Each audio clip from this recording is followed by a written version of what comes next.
My precious friend, मेरे बहुमूल्य दोस्तों, God has a very special blessing for you this month.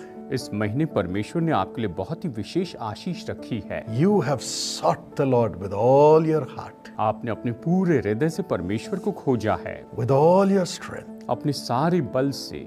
And so the Lord is coming to you to bless you with all his heart. और इसलिए परमेश्वर आपके पास आते हैं कि अपने पूरे हृदय से आपको आशीष दे। This month's promise is taken from Psalm 75 and verse 3. इस महीने का प्रतिज्ञा वचन लिया गया है भजन संहिता अध्याय 75 वचन 3 से। The Lord says, प्रभु यहाँ पर कहते हैं, when the earth totters and all its inhabitants shake, it is I who keeps the pillars of the earth steady. जब पृथ्वी अपने सब रहने वालों समेत डोल रही है, तब मैं ही उसके खंभों को स्थिर करता हूँ। Yes, the earth shakes. हाँ, पृथ्वी जो है वो तो घूमती रहती, डोलती है। The earth shakes because of terrorism. और आतंकवाद के कारण पृथ्वी कांपती है। The earth shakes because of plague. मरी के कारण पृथ्वी कांपती है। The earth shakes because of famine and drought. अकाल और सूखे के कारण ये पृथ्वी कांपती है। The earth shakes because of sin and the curses of sin. पाप और पाप के श्राप के कारण ये पूरी पृथ्वी कांपती है। The earth shakes because of the works and the deeds of the wicked people who rule. और जो दुष्ट लोग राज्य करते हैं, उनके कामों और उनके कर्मों के कारण ये पृथ्वी कांपती है। It shakes because of many, many reasons. और बहुत से कारणों से ये पृथ्वी कांपती है। But when it shakes, it is the Almighty God who holds its pillars and keeps it steady. लेकिन जब ये कांपती है तो ये सर्वशक्तिमान परमेश्वर है जो उसके खंभों को स्थिर करता है। That's why the earth and the people who live on the earth are still not yet annihilated or destroyed. और इसीलिए जो लोग इस पृथ्वी पर रहते हैं वो अब तक नाश नहीं हुए, वो खत्म नहीं हुए। That is the power of God. और यही तो परमेश्वर की सामर्थ है। And today you must realize that He is your God too. और आज आपको ये भी याद करना है कि वो आपके भी परमेश्वर हैं। And when your life shakes, और जब आपका जीवन डगमगाता है, the Almighty God comes to you तो सर्वशक्तिमान परमेश्वर आपके पास आते हैं and keeps the pillars of your life safe, और आपके जीवन के खंभों को सुरक्षित रखते हैं, your family safe, आपके परिवार को सुरक्षित रखते हैं and makes it steady. और इसे स्थिर करते हैं। Today, do you say that you are shaken on every side by the wicked devil and the wickedness of the world? क्या आज आप ये कह रहे हैं कि शैतान के कारण और इस संसार की दुष्टता के कारण आप पूरी तरह से हिल चुके हैं? The Lord is coming to you परमेश्वर आपके पास आ रहे हैं to steady your pillars of your life कि आपके जीवन के खंभों को वो स्थिर कर सके and to keep you safe. और आपको सुरक्षित रखें। Do not be afraid. आप भयभीत ना हो। Yes, He is the foundation. हाँ, वही तो बुनियाद है। Psalm 46 and verse 1 says, भजन संहिता 46:1 कहता है, the Lord is our refuge, परमेश्वर हमारा शरण स्थान है, our strength, वो हमारा बल है and a very present help in times of trouble. और संकट के समय तुरंत मिलने वाली वो हमारी सहायता है। Let not your heart be troubled. का मन व्याकुल ना हो।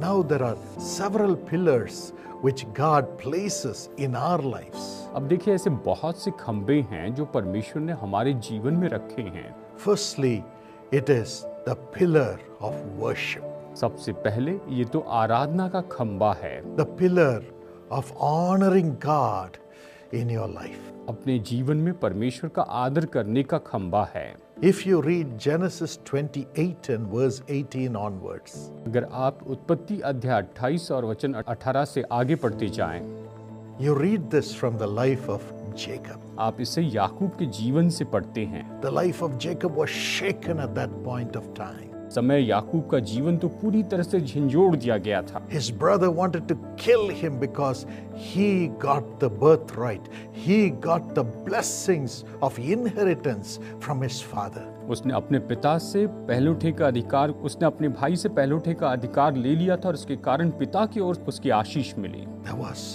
fear of death following him. और अब मृत्यु का डर उसके पीछे चल रहा था। His parents said, "We can't protect you. उसके माता पिता ने कहा हम तेरी रक्षा नहीं कर सकते हैं, Go away to your uncle's house." तू अपने मामा के घर में भाग जा। And all by himself, और वो अकेला ही चला, just with a rod in his hand, बस अपने हाथ में एक लाठी लिए हुए। he went on away from his parents. वो तो अपने माता पिता से दूर चला गया। His mother protected him all his life. उसकी माँ ने पूरे जीवन भर उसकी रक्षा की थी, But now he was just like an orphan. लेकिन अब वो बिल्कुल अनाथ के जैसे था। And in his travel, it became dark. और जैसे वो यात्रा कर रहा था तब अंधकार हो गया। It was all dark around him. उसके आसपास हर जगह पर अंधकार था।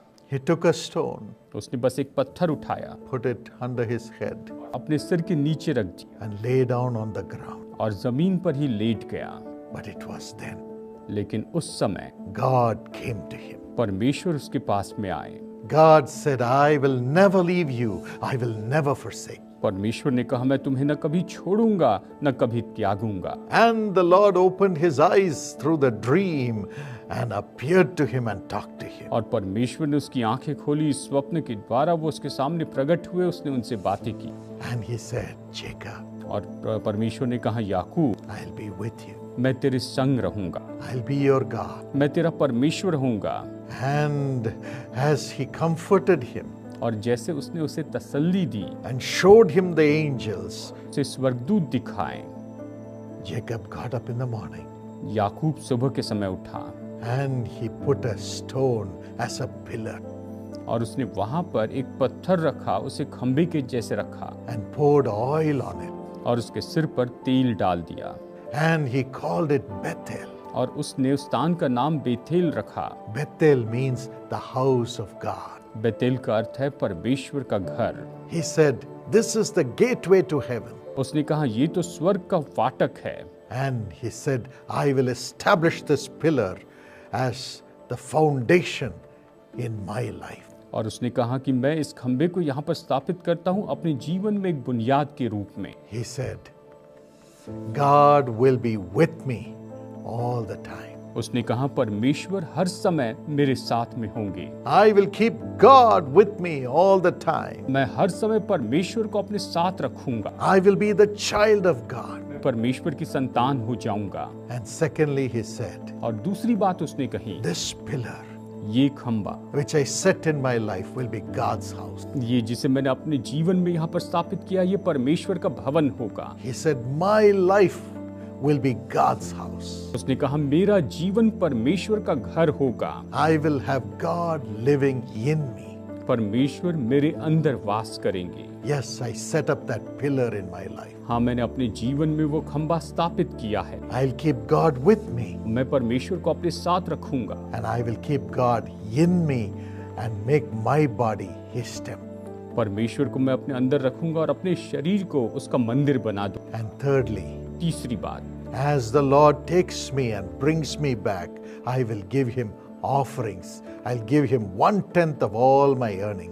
और जैसे परमेश्वर मुझे लेके जाता और मुझे वापस लेकर आएगा तो मैं उसे भेंट दूंगा, अपनी कमाई का दशवांश दूंगा। This is the covenant He made with God. उसने परमेश्वर के साथ में यही वाचा बांधी। Today you too can make that covenant with God. आप भी परमेश्वर के साथ ये वाचा बांध सकते हैं। Yes, say, "I give my life to Jesus. हाँ, आप कहिए मैं अपना जीवन प्रभु यीशु मसीह को देता हूँ। He is the way for my life. वही मेरे जीवन के लिए मार्ग है, He is the truth. वही सत्य है He is the life. और वही जीवन है, He is the resurrection. वही पुनरुत्थान है।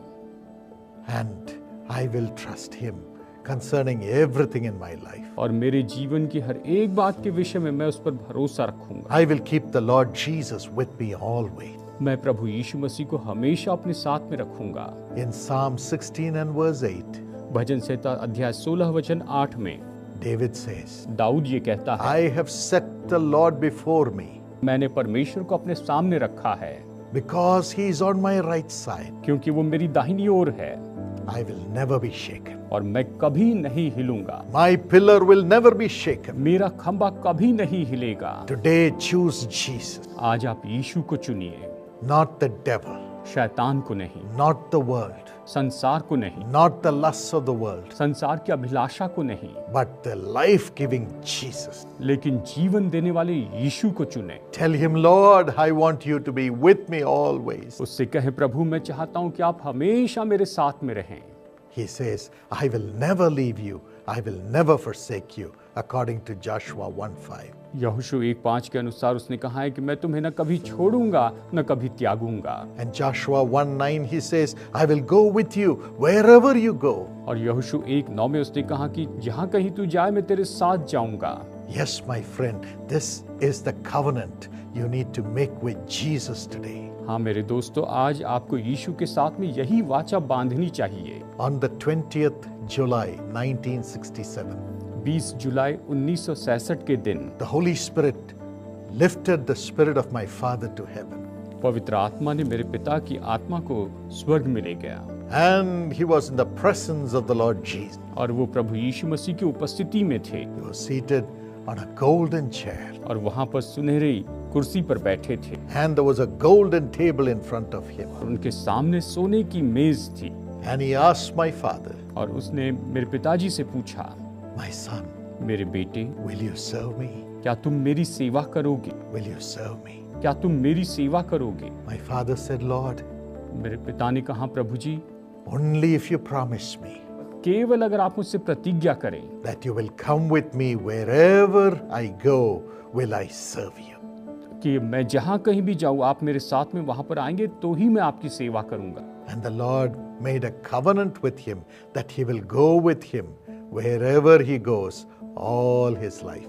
और परमेश्वर ने उनके साथ में वाचा बांधी कि वो अपने पूरे जीवन भर में जहां जहां जाएंगे परमेश्वर उनके साथ जाएंगे। And nearly 41 years he walked with the Lord since that day. और उस दिन से लेकर 41 साल तक वो प्रभु के साथ में चलते रहे। And Jesus was with him always. यीशु हमेशा उनके साथ में थे। You can make a covenant with God saying, I am putting this pillar of having you with me always. आप परमेश्वर के साथ वाचा बांध सकते ये कहते हुए कि परमेश्वर मैं इस खंबे को यहाँ पर रखता हूँ इस बात के प्रतीक के रूप में कि आप हमेशा मेरे साथ में रहें।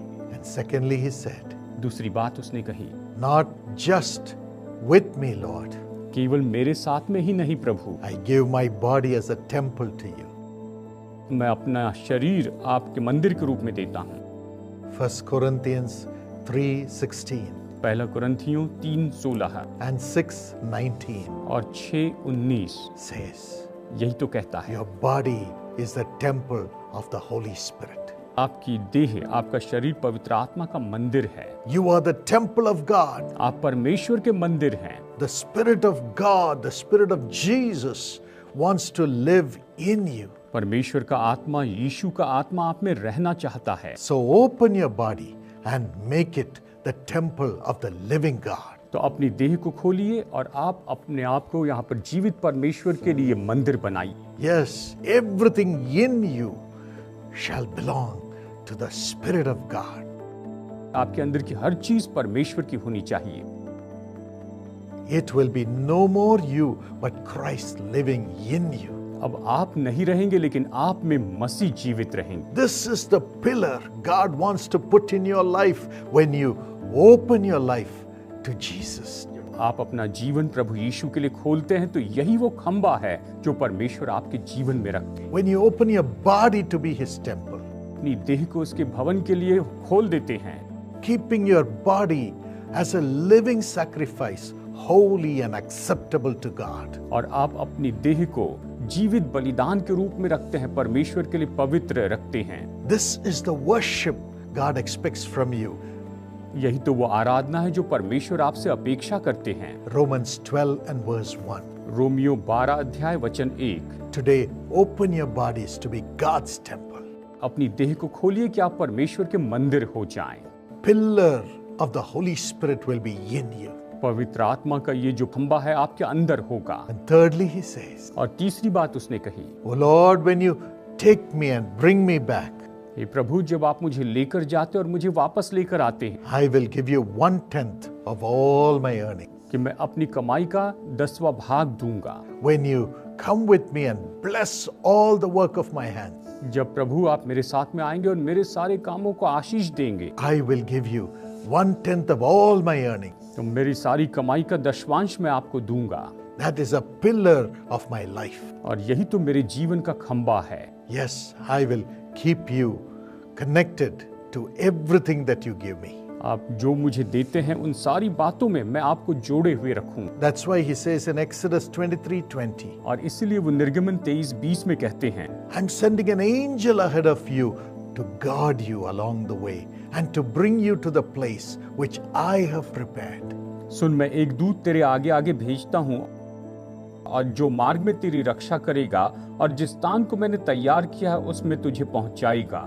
God has prepared every blessing for your life. परमेश्वर ने आपके जीवन के लिए हर एक आशीष तैयार करके रखी है। Yes, every harvest, हर एक फसल, every return, हर एक प्राप्ति every result of high level, और हर एक ऊंचे स्तर का result, every joy in your family, आपके परिवार में हर एक आनंद, every addition in your life. आपके जीवन में अतिरिक्त जोड़ा जाना, Oh, he has already prepared for you. उसने आपके लिए तैयार करके रखा। And he sends his angel for you to receive that reward, receive that blessing. और वो अपने स्वर्गदूत को भेजते हैं कि हम इस प्रतिफल को पाए, इस आशीष को पाए। The same angels were shown to Jacob when he started his life.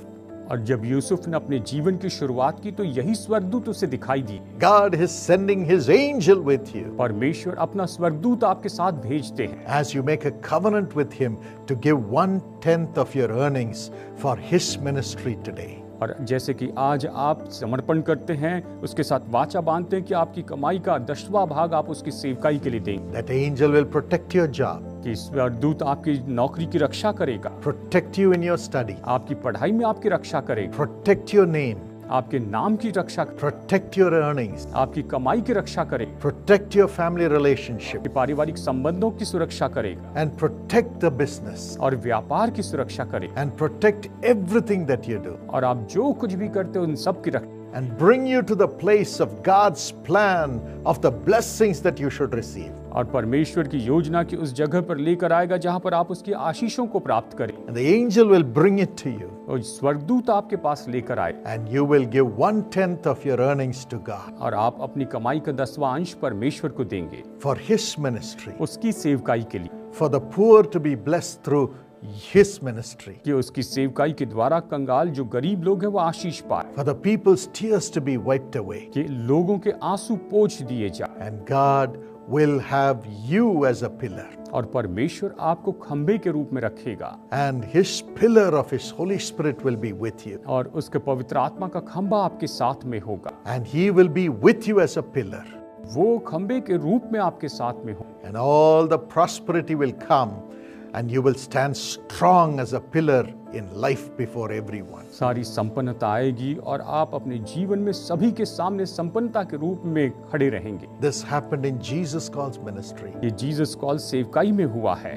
Nearly 20 years ago, we were in great debt both in the university and in Jesus Calls ministry. लगभग 20 साल पहले हम बड़े कर्जे में थे, जीसस कॉल सेवकाई में भी और साथ साथ यूनिवर्सिटी में भी। And Jesus appeared to my father और यीशु मेरे पिता के सामने प्रकट हुए। and he said, "My son, उसने कहा, मेरे बेटे, I know you are giving 1/10 of your earnings to my ministry. मैं जानता हूं कि तुम अपनी कमाई में से दशवांश मेरी सेवकाई के लिए देते हो, But Jesus Calls should give 1/10 of the donations it receives to other ministries." लेकिन जीसस कॉल्स को जो भी दान राशि मिलती है, भेंट राशि मिलती है, उसका दशवांश ये दूसरी सेवकाई को देने वाले बने। Then I will make the ministry to be a pillar. और तब मैं इस सेवकाई को खंबा बनाऊंगा, I'll make it strong to be a blessing. मैं इसे मजबूत बनाऊंगा ताकि ये आशीष हो जाए। Since then, we started giving in the midst of our needs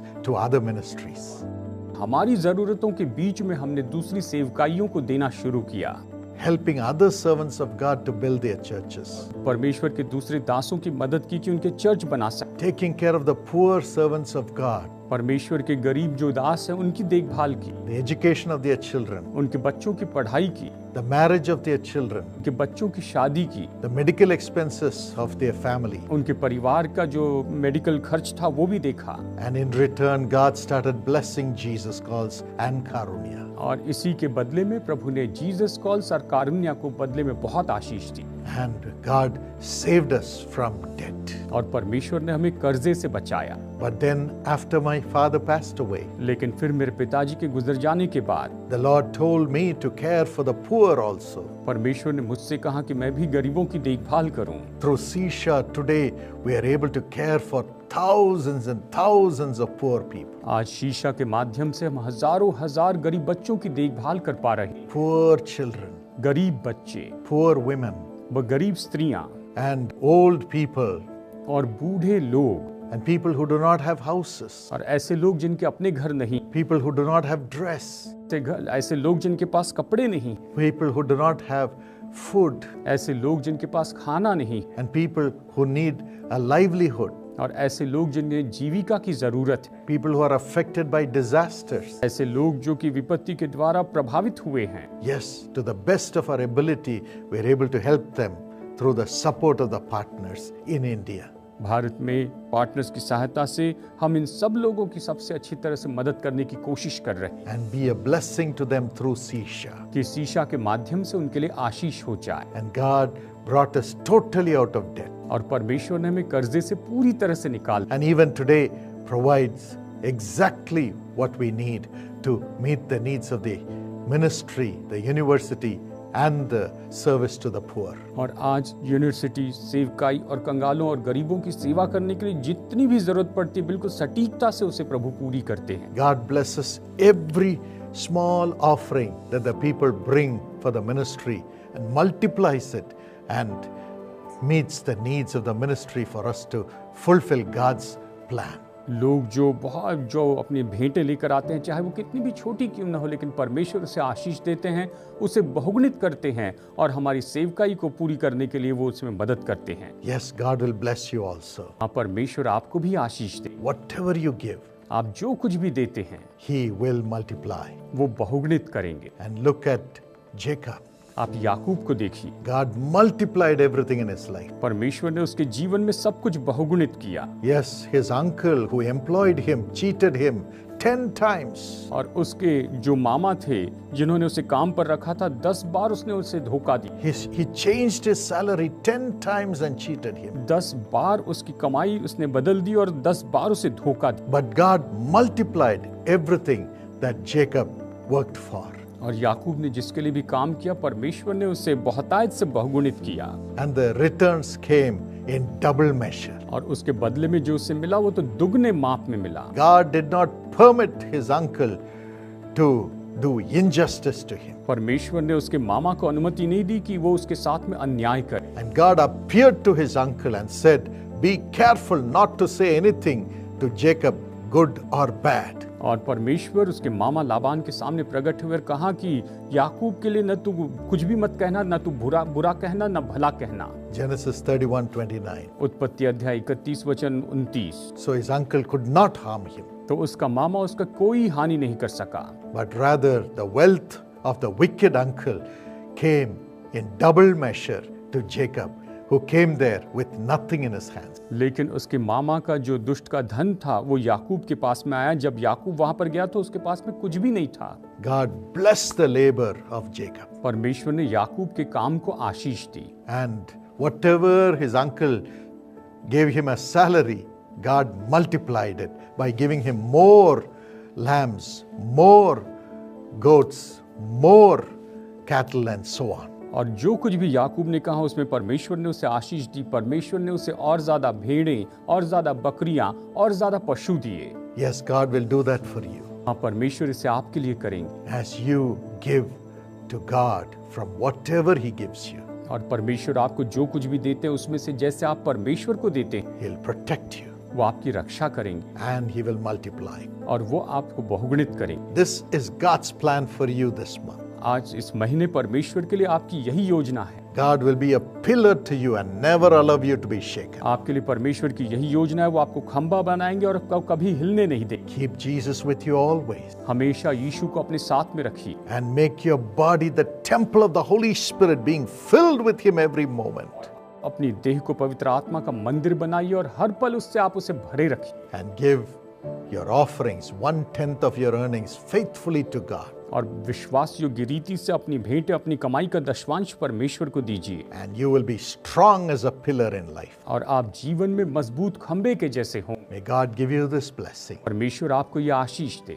Father, bless your son, your daughter, पिता, आप अपने बेटे, अपने बेटी को आशीष दीजिए। and be a pillar of fire, pillar of cloud around them. ये आपके आसपास आग और बादल के खंबे के जैसे हो। Protect them, इनकी रक्षा कीजिए, lead them, आप इनकी अगुवाई कीजिए, and prosper them. इन्हें संपन्न कीजिए And help them to have you, the Holy Spirit, in them always. और मदद कीजिए प्रभु कि आप इनमें, पवित्र आत्मा आप इनमें हमेशा हो। In Jesus' name, यीशु के नाम में amen. आमीन। God bless you. प्रभु आपको आशीष दे।